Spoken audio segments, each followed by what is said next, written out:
We are working on GMetrix Word Expert Practice Exam 1. Currently, we're on the second project called Ice Cream. Task 1 asks us to go ahead and configure macro settings to enable digitally signed macros only in the document.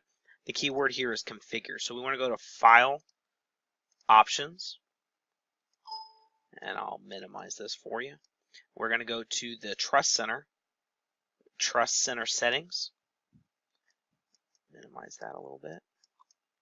And what we want to do is disable all macros except digitally signed macros. We'll click OK and OK.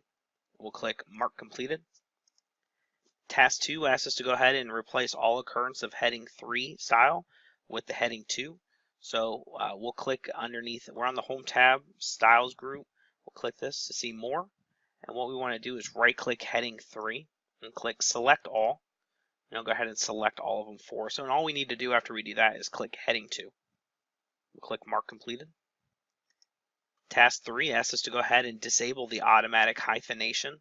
So we're on the Home tab here. We're in the Paragraph group. We're going to click the dialog box. We'll click the Lines and Page Breaks tab. And then we're going to click right here, Don't Hyphenate. And we'll click OK. We'll click Mark Completed. Task 4 asks us to go ahead and link the two text boxes. So you have the second one down here, and you have the first one here.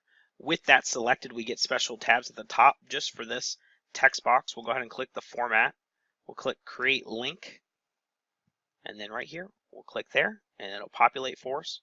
We'll click Mark Completed. And Task 5 asks us to go ahead and track all edits with no password. So we'll go ahead and click the Review tab. And we're in the Tracking group. We'll click Track Changes. And we're going to go ahead and click Lock Tracking. We'll click OK. We'll click Mark Completed.